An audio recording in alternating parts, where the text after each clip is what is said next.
Hi friends, എല്ലാവർക്കും നമസ്കാരം. വിജയാസ് വേൾഡിലേക്ക് സ്വാഗതം. ഞാൻ ഇന്നിവിടെ തയ്യാറാക്കാൻ പോകുന്നത് ഒരു സേവ മുറുക്കാണ്. അപ്പോൾ അതിന് വേണ്ടി അരിപ്പൊടി ഒരു കപ്പ് എടുത്തിട്ടുണ്ട്, ഒരു ടേബിൾ സ്പൂൺ എള്ള എടുത്തിട്ടുണ്ട്. ഞാൻ ഉഴുന്ന് കഴുകി വൃത്തിയാക്കി ഉണക്കി വെച്ചിരിക്കുന്നതാണ്.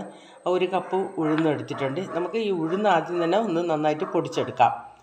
അപ്പോൾ ആദ്യം തന്നെ ഞാൻ ഇതിലേക്ക് തയ്യാറാക്കാനായിട്ട് ഇത് കുഴച്ചെടുക്കണം മാവ്. ഞാൻ അരിപ്പൊടി ഒരു കപ്പ് ഇട്ട് കൊടുത്തു. ഇതിലേക്ക് ഞാൻ മിക്സിയിൽ പൊടിച്ചെടുത്ത ഉഴുന്ന് പൊടി ഇട്ട് കൊടുക്കാം. ഉഴുന്ന് പൊടി ഇട്ട് കൊടുക്കുകയാണ്. വെച്ചിരിക്കുന്ന എള്ളിട്ട് കൊടുക്കാം. ഒരു ടേബിൾ സ്പൂൺ എള്ളെടുത്തിട്ടുണ്ട്, നമുക്ക് ഇട്ട് കൊടുക്കാം. ഇതിലേക്ക് ഞാൻ ഇത് സേവമുറുക്കാണ്. ഞാൻ എരിവുള്ളതാണ് ഉണ്ടാക്കുന്നത്. ഇതിലേക്ക് നമുക്ക് ഒരു ടീസ്പൂണ് മുളക് പൊടി ഇട്ട് കൊടുക്കാം. ഒരു ടീസ്പൂൺ. അല്പം ഓമം ഇട്ട് കൊടുക്കാം.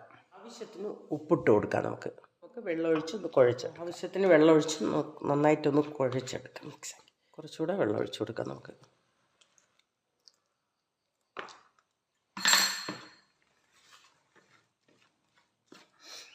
നമുക്കിതിലേക്ക് അല്പം ബേക്കിംഗ് സോഡ ഇട്ട് കൊടുക്കാം. ഇത് നന്നായിട്ട് ഒന്ന് ഇളക്കിയെടുക്കാം. പരുവത്തിന് ഞാൻ ഇളക്കിയെടുത്തിട്ടുണ്ട്. ഒന്നുകൂടെ ഒന്ന് കുഴച്ചെടുക്കാം. നന്നായിട്ട് കുഴച്ചെടുത്തിട്ടുണ്ടെങ്കിൽ ഇത് നമുക്ക് ഇനി ഒരു 10 മിനിറ്റ് വെയിറ്റ് ചെയ്യാൻ വയ്ക്കാം. അപ്പം നമുക്ക് ഇതിലേക്ക് മാവൊന്ന് സേവനാഴിയിലോട്ട് ഫില്ല് ചെയ്ത് കൊടുക്കാം. നമുക്കൊന്ന് ഫില്ല് ചെയ്ത് കൊടുക്കാം. നമുക്ക് അടുപ്പ് കത്തിച്ച് ഇത് തയ്യാറാക്കാനുള്ള പാത്രം വെച്ച് കൊടുക്കാം. അതിനുള്ള പാത്രം ഞാൻ അടുപ്പ് വെച്ച് കൊടുത്തു. പാത്രം നന്നായിട്ട് ചൂടായിട്ടുണ്ട്. അതിലേക്ക് നമുക്ക് വെളിച്ചെണ്ണ ഒഴിച്ചു കൊടുക്കാം. ഇത് മെല്ലിലെ വെളിച്ചെണ്ണയാണ് ഞങ്ങൾ വാങ്ങണത്. വെളിച്ചെണ്ണ ഒഴിച്ചു കൊടുക്കാം.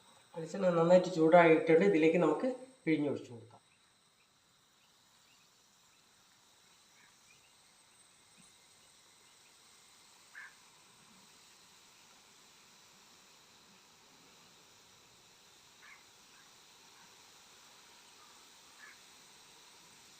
നമുക്കിതൊന്ന് തിരിച്ചിട്ട് കൊടുക്കാം.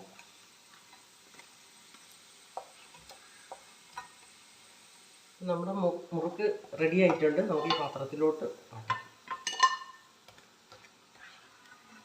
അപ്പം നമ്മുടെ ഇന്നത്തെ മുറുക്ക് റെഡിയായി കഴിഞ്ഞു. ഇത് സേവ മുറുക്കാണ്. എല്ലാവരും ട്രൈ ചെയ്ത് നോക്കണം. ഈ വീഡിയോ എല്ലാവർക്കും ഇഷ്ടപ്പെട്ടെങ്കിൽ ലൈക്ക് ചെയ്യുക, ഷെയർ ചെയ്യുക, സപ്പോർട്ട് ചെയ്യുക. നന്ദി, നമസ്കാരം.